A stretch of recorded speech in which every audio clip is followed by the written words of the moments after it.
December 4th, 1872. The Atlantic Ocean, somewhere between the Azores and Portugal. The crew of the merchant vessel Dei Gratia spots something drifting on the horizon. A ship, 2 masts, moving erratically against the wind. No signals, no response to their calls. For sailors in the age of pirate legends and maritime superstition, an unresponsive vessel meant only 2 things. Either the crew was dead, or something far worse had happened. Captain David Morehouse ordered his men to investigate. What they found aboard that drifting brigantine would become the greatest maritime mystery in recorded history, and it would never be solved. The ship was the Mary Celeste. She was seaworthy. Her cargo was intact. Food sat on the galley table. Personal belongings remained in the crew quarters. Pipes and tobacco pouches lay where sailors had set them down, as if planning to return in minutes. But every soul aboard had vanished. Captain Benjamin Briggs, his wife Sarah, their 2-year-old daughter Sophia, 7 experienced crewmen, 10 people in total, gone without a single trace. The boarding party found no bodies, no blood, no signs of struggle, and no farewell notes. Just an empty ship drifting in silence. The Mary Celeste was not attacked by pirates. She was not caught in a storm. She had simply been abandoned in the middle of the Atlantic Ocean, and no one who boarded that vessel could explain why. This is the phenomenon of the ghost ship.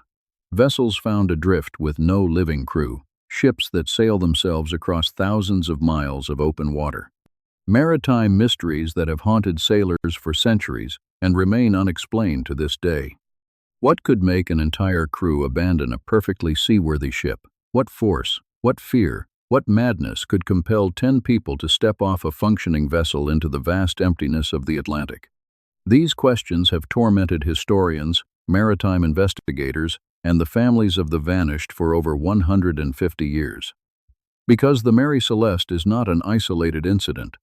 This has happened dozens of times. Ships found drifting with warm food in the galley, with personal letters half written on desks, with navigation instruments missing but cargo untouched. The ocean, it seems, has a way of making people disappear completely, and the ships they leave behind carry no answers, only silence. To understand what might have happened aboard the Mary Celeste, we need to trace her final voyage from the very beginning. The Mary Celeste was a 282-ton brigantine built in Nova Scotia in 1861. By 1872, she had passed through several owners and survived more than a decade of Atlantic crossings. She was not a cursed ship. She was not notorious. She was simply a working cargo vessel, like thousands of others. On November 7th, 1872, the Mary Celeste departed New York Harbor, bound for Genoa, Italy. Her captain was Benjamin Briggs, a 37-year-old Massachusetts native with an impeccable reputation.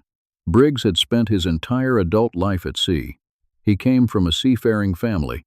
His father was a ship captain. His brothers were ship captains. Benjamin Briggs knew the Atlantic as well as any man alive. This voyage was special for Briggs. He had decided to bring his wife Sarah and their youngest daughter, 2-year-old Sophia, along for the journey. Their 7-year-old son Arthur remained home in Massachusetts with his grandmother. The family planned to spend the winter in Europe before returning in the spring. The Mary Celeste carried a cargo of 1,701 barrels of denatured alcohol, a commercial solvent bound for Italian markets. The cargo was properly secured.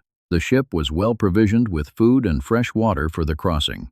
Joining Captain Briggs were 7 crew members. First, mate Albert Richardson. Second, mate Andrew Gilling. Cook, Edward Head. And 4 experienced German sailors, Volkert Lorenzen, his brother Bos Lorenzen, Arian Martens, and Gottlieb Goodschad. These were not desperate men signing aboard a questionable vessel.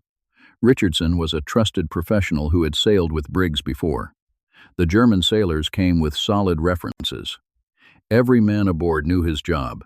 The Mary Celeste sailed from New York under clear skies. Her last known position, recorded in the ship's log, was dated November 25, 1872. The entry placed her approximately 100 miles west of the Azores. Weather conditions were noted as fair. Nothing in that final entry suggested danger, fear, or any reason for concern. 9 days later, she was found drifting, abandoned. When the crew of the Dei Gratia boarded the Mary Celeste, they conducted a thorough search. The ship was in good condition, her hull was sound, her rigging needed minor repairs from sailing unmanned, but she was absolutely seaworthy. The cargo hold revealed 1,701 barrels of alcohol, exactly as manifested. However, 9 of those barrels were found empty or leaking. The barrels that had leaked were made of red oak rather than the standard white oak used for the others. This detail would later fuel one of the most persistent theories about the abandonment. In the captain's cabin, Briggs' personal effects remained undisturbed. His sword hung in its place. The ship's register and papers were aboard, but critically, several items were missing. The ship's chronometer, the sextant, the ship's log after November 25th, and the ship's yawl, a small boat used for ship-to-shore transport. Whoever left the Mary Celeste had taken navigation equipment and the means to row away. They had not taken personal valuables, weapons, or even adequate provisions for a long journey. The Dei Gratia's crew sailed the Mary Celeste to Gibraltar, where a British Admiralty court convened to investigate. Attorney General Frederick Solly Flood led an aggressive inquiry. He was convinced foul play was involved. He suspected the crew of the Dei Gratia of murdering everyone aboard and staging the abandonment to claim salvage rights. But the evidence contradicted his theory at every turn. There was no blood. The sword in the captain's cabin tested negative for human blood. The cargo was untouched. Nothing had been stolen. The 2 ships had departed New York 8 days apart and would have been extremely unlikely to rendezvous mid-Atlantic.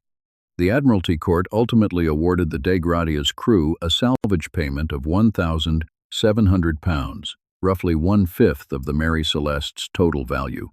The court noted this was a reduced amount, as suspicions lingered despite lack of evidence. Over the following decades, dozens of theories emerged. Piracy was considered and dismissed. The cargo was commercial alcohol, not gold or valuables. Nothing was taken. Mutiny was proposed and rejected. Briggs was a respected captain, and there were no tensions among the crew. The most enduring theory centers on those 9 leaking barrels of alcohol. Denatured alcohol produces flammable vapors. In an enclosed cargo hold with poor ventilation, those vapors could accumulate. If Captain Briggs feared an imminent explosion, he might have ordered everyone into the yawl to await the blast at a safe distance. Perhaps they tied the yawl to the Mary Celeste with a long rope. Perhaps that rope frayed and snapped. Perhaps the ship sailed away from them faster than they could row. 10 people adrift in a small boat, watching their ship disappear over the horizon. No provisions, no rescue coming. The Atlantic stretching endlessly in every direction. It is a plausible theory. It is not a proven one. The fate of Captain Briggs, Sarah, Little Sophia, and the 7 crewmen remains unknown. But here is where the story takes an unexpected turn. Because the Mary Celeste is not alone. This has happened before. It has happened since. And some of these cases are even stranger. In 1775, the whaling vessel Herald was navigating Arctic waters west of Greenland when her crew spotted a ship frozen in the ice. She was a schooner called the Octavius. Her sails hung in tatters. Ice coated her rigging. She had clearly been trapped for a long time. The Herald's captain sent a boarding party to investigate. What they found aboard would haunt every man who witnessed it. The entire crew of the Octavius was frozen at their stations. Sailors sat motionless in the forecastle. The helmsman stood frozen at the wheel, hands locked in place. In the captain's cabin, the master of the Octavius sat at his desk with a pen still in his hand. His logbook lay open before him. The boarding party retrieved that logbook and returned to the Herald. The last entry was dated 1762, 13 years earlier. According to the fragmentary records that survived, the Octavius had attempted to traverse the Northwest Passage, the legendary route connecting the Atlantic to the Pacific through Arctic waters. She became trapped in ice somewhere north of Alaska. Her crew froze to death, waiting for a thaw that never came. For 13 years, the Octavius drifted unmanned through Arctic waters. She completed the Northwest Passage as a tomb ship, carrying her frozen dead through the ice, until the Herald found her. The Octavius is considered by many historians to be legend rather than fact. The original logbook was reportedly lost. No official records of the Herald's voyage have been located. But the story appeared in multiple 18th century accounts, and similar frozen ships have been documented in Arctic waters.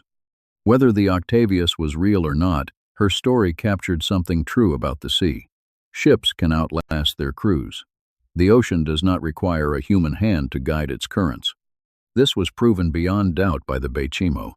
The Bechimo was a 1,322-ton cargo steamer operated by the Hudson's Bay Company.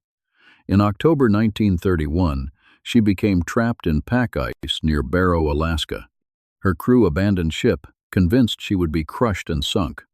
She was not crushed. She was not sunk. The Bechimo broke free of the ice and began drifting. For the next 38 years, the Bechimo was spotted repeatedly throughout Arctic waters. In 1932, in 1933, in 1939, after World War II, into the 1950s. The last confirmed sighting was in 1969, when a group of Inuit hunters reported seeing her trapped in ice near the Beaufort Sea. No one ever recovered her. Attempts to reach and salvage the vessel failed repeatedly. The Bechimo simply refused to sink. She floated unmanned for nearly 4 decades, a ghost ship in the truest sense. In 2006, the Alaskan government launched a formal effort to locate the Bechimo's remains. They found nothing. She may still be drifting somewhere in the Arctic, or she may have finally slipped beneath the waves after outliving every person who ever served aboard her. And then there is the Carroll A. Deering. On January 31st, 1921, the 5-masted commercial schooner Carroll A. Deering was found grounded on Diamond Shoals, off Cape Hatteras, North Carolina. Diamond Shoals is called the graveyard of the Atlantic. More than 1,000 ships have wrecked in those treacherous waters over the centuries. But the Carroll A. Deering was not wrecked. She was abandoned. When Coast Guard crews boarded the vessel, they found a ship that appeared to have been abandoned in haste. Lifeboats were gone. The crew's personal effects remained aboard. Food was being prepared in the galley, pots still on the stove. Navigation equipment was missing. The ship's log was missing. The anchors had been dropped, but the steering equipment had been deliberately disabled. 11 men had served aboard the Carroll A. Deering. Her captain was Willis Wormel, an experienced mariner on his final voyage before retirement. None of the 11 were ever found. The Carroll A. Deering case attracted national attention. The FBI investigated. The State Department investigated. 5 different government agencies conducted inquiries. Theories ranged from piracy to Soviet kidnapping to rum runners eliminating witnesses. During this same period, at least 9 other vessels disappeared in the same region of the Atlantic. This was decades before the term Bermuda Triangle entered popular culture, but the pattern was already emerging. Ships vanishing, crews gone without explanation, the sea keeping its secrets. No conclusive explanation for the Carroll A. Deering was ever established. The FBI closed its investigation without resolution. Captain Wormel and his 10 crewmen joined the Mary Celeste's people in the ranks of the forever missing. The ocean covers 71% of our planet's surface. The Atlantic alone spans 41 million square miles. Humans have explored more of the moon's surface than we have explored the deep ocean. We build ships, we chart courses, we study currents and weather patterns and navigational mathematics. We have crossed every ocean on Earth countless times. And still, the sea takes people, completely. It leaves no trace, offers no explanation, and provides no closure for the families left waiting on shore. The Mary Celeste, the Octavius, the Bechimo, the Carroll A. Deering. The Carroll A. Deering. These ships carried ordinary people doing ordinary jobs, sailors and captains and families, men expecting to return home, a 2-year-old girl who would never see her 7th birthday. We do not know what happened to them. We will likely never know. The sea does not explain itself. The ghost ships drift in silence, carrying their mysteries to wherever the currents take them. Some of those ships are still out there. The Bechimo was never confirmed sunk. In the vastness of Arctic waters, she may still be floating, unmanned, unseen, waiting for the next ship to find her. And somewhere beneath the Atlantic, below the shipping lanes where modern container vessels pass daily, the bones of 10 people from the Mary Celeste rest in darkness. A captain, his wife, their daughter. 7 sailors. They boarded a seaworthy ship in New York Harbor 152 years ago. They never arrived anywhere. The ocean remembers. The ocean never tells.